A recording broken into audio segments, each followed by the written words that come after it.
Hello 11th class. और बेटा आप लोगों के एटॉमिक स्ट्रक्चर वाले चैप्टर के न्यूमेरिकल चल रहे हैं, तो नेक्स्ट न्यूमेरिकल कराते हैं आगे के। 2.9 तक मैंने इससे पहले वाली वीडियो में करा दिए थे। नेक्स्ट करते हैं 2.10 इलेक्ट्रोमैग्नेटिक रेडिएशन ऑफ वेवलेंथ 242, यानी कि इन्होंने दिया है lambda. Wavelength lambda equal to कितना दिया है, क्वेश्चन नंबर है आपका 2.10। लैम्बडा की वैल्यू दी है 242 नैनोमीटर, और इसको फिर मीटर में कन्वर्ट करना होता है तो मल्टीप्लाई कर देंगे इसको। 242 मल्टीप्लाई 10⁻⁹ ये मीटर में कन्वर्ट हो जाएगा। अच्छा, इसके बाद कह रहा है nanometre is just sufficient to ionise of sodium atom, यानी कि एक एटम से इतना एक एटम को आयनाइज कर देगा। Calculate the ionisation energy of sodium in kilojoule mole inverse. हमें 1 मोल सोडियम की आयनाइजेशन एनर्जी, आयनाइजेशन एंथैल्पी को पता करना है, तो पहले एक एटम की पता कर लेंगे, फिर 1 मोल की पता कर लेंगे। हमारे पास एक एटम के लिए फॉर्मूला क्या होता है, E इजकल टू hc/λ। अभी देख लेंगे यहाँ पर h तो प्लैंक कांस्टेंट है, जिसकी वैल्यू कितनी होती है 6.626 मल्टीप्लाई 10⁻⁻34 मल्टीप्लाई c क्या हो जाता है, कांस्टेंट है, वेलोसिटी ऑफ लाइट 3 मल्टीप्लाई 10⁸, और बाई में लैम्बडा कितना हुआ 242 मल्टीप्लाई 10⁻⁹। इस सब को कैलकुलेट करके आ जाता है 8.214 मल्टीप्लाई 10⁻⁻19 जूल पर एटम हो जाता है। यानी कि एक एटम की एनर्जी हमको पता लगी, और निकालनी कितनी है हमको 1 मोल की।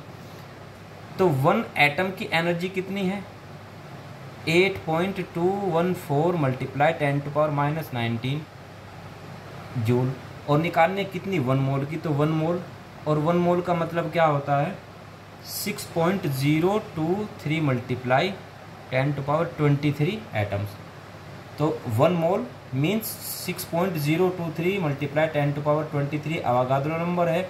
तो इसकी एनर्जी कितनी हो जाएगी, इसको मल्टीप्लाई कर देंगे 8.214 मल्टीप्लाई 10⁻19 और मल्टीप्लाई 6.023 मल्टीप्लाई 10⁻23, और इसको बेटा कैलकुलेट करने ला, कैलकुलेट करके आ जाएगा 494.6 किलो जूल और मोल इनवर्स।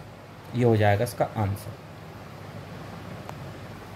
नेक्स्ट क्वेश्चन है बेटा 2.11 अ 25 वॉट बल्ब, यानी कि पावर दे दी है, उसकी एनर्जी दे दी है कितनी है, emits monochromatic yellow light of wavelength of 0.57 nanometre micrometer.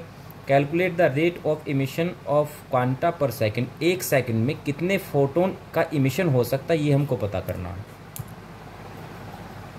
Information देख लेते हैं क्या क्या दी है इन्होंने। बल्ब की जो पावर दी है वो 25 वोट दी है, या इसको हम कह सकते हैं 25 जूल पर सेकंड। एक तरह से ये हुई इसकी एनर्जी, 25 जूल पर सेकंड का हमारे पास एक बल्ब है। दूसरा इन्होंने वेवलेंथ दी है लैम्बडा इजकल टू 0.57 माइक्रोमीटर। इसको कन्वर्ट कर लेंगे मीटर में, मल्टीप्लाई कर लेंगे 10⁻⁻6 से 0.57 मल्टीप्लाई 10⁻⁻6, ये हो जाएगा मीटर में। अब 1 फोटोन की एनर्जी निकाल लेते हैं। E इजकल टू हो जाता है hc/λ। h प्लैंक कांस्टेंट है, कितना होता है 6.627 मल्टीप्लाई 10⁻⁻34, और मल्टीप्लाई c कितना होता है light velocity of light 3 multiply 10⁸, और बाई में लैम्बडा कितना दिया है 0.57 मल्टीप्लाई 10⁻⁻6। इसको कैलकुलेट करके जो एनर्जी आती है वो आ जाती है 3.487 मल्टीप्लाई 10⁻⁻19 जूल। मीन्स इतनी जो एनर्जी है वो 1 फोटोन से निकलती है, और हमारे पास एनर्जी कितनी है 25 जूल पर सेकंड, तो ये निकाल लेंगे हम। 3.487 मल्टीप्लाई 10⁻⁻19 जूल जो एनर्जी मिलती है वो मिलती है हमको 1 फोटोन से, और एनर्जी कितनी है 25 जूल एनर्जी हमको मिलेगी 1 मल्टीप्लाई 25 बाई 3.487 मल्टीप्लाई 10⁻⁻19, और इसको जो कैलकुलेट करके आएगा वो आ जाता है 7.17 मल्टीप्लाई 10⁻19 फोटोन। इतने फोटोन आपको मिल जाएंगे, वो इसका आंसर। नेक्स्ट है 2.12, electrons are emitted with zero velocity, velocity कर दिया zero, from a metal surface when it is expose to radiation of wavelength lambda दिया है 6800 angstrom. Calculate threshold frequency and work function, W0 पता करना है और new note पता करना है हमको कितना है। तो इन्होंने बताया है कि जो वेलोसिटी है v = है 0, और दूसरा इन्होंने दिया है लैम्बडा 6800 एंगस्ट्रॉम। इसको कन्वर्ट कर लेंगे मीटर में, मीन्स 6800 मल्टीप्लाई 10⁻⁻10 मीटर में कन्वर्ट हो जाएगा। एनर्जी के लिए हमारे पास फॉर्मूला होता है E = hν, और वर्क फंक्शन के लिए होता है W + ½ mv²। v तो 0 है, तो इस सब का सब 0 हो जाएगा, तब W क्या होगा, आपका वर्क फंक्शन W0 होगा। तो कुल मिला के कह सकते हैं E = hν ये सारा 0 हुआ क्योंकि v = 0 है, तो W0 आ जाएगा। मीन्स W0 = है एनर्जी E के, और E = क्या होता है hc/λ। तो W0 वर्क फंक्शन निकाल लेंगे, h कितना आ जाता है 6 प्लैंक कांस्टेंट है 6 multiply 10⁻34 multiply velocity of light 3 multiply 10⁸, और बाई में लैम्बडा कितना था 6800 मल्टीप्लाई 10⁻⁻10। इस सब को कैलकुलेट करके आ जाता है 2.923 मल्टीप्लाई 10⁻⁻19 जूल। ये निकला। तो वर्क फंक्शन की वैल्यू इतनी आ जाती है। नेक्स्ट निकालना है हमको threshold energy, sorry threshold frequency.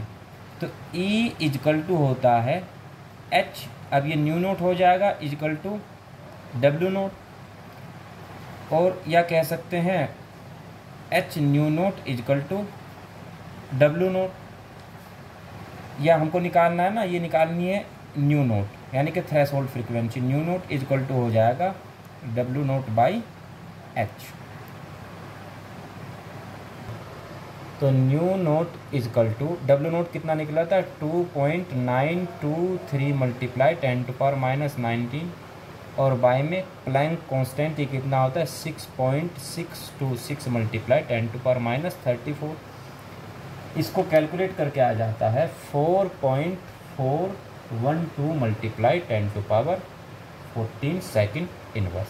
ये इसका आंसर हो जाएगा, यानी कि वर्क फंक्शन इतना निकल आता है, थ्रेशोल्ड फ्रीक्वेंसी हमारी इतनी हो जाती है। स्टूडेंट्स, अब नेक्स्ट टाइप के जो न्यूमेरिकल्स होंगे वो नेक्स्ट वीडियो में करा दूंगा, तब तक आप इनकी प्रैक्टिस कीजिएगा।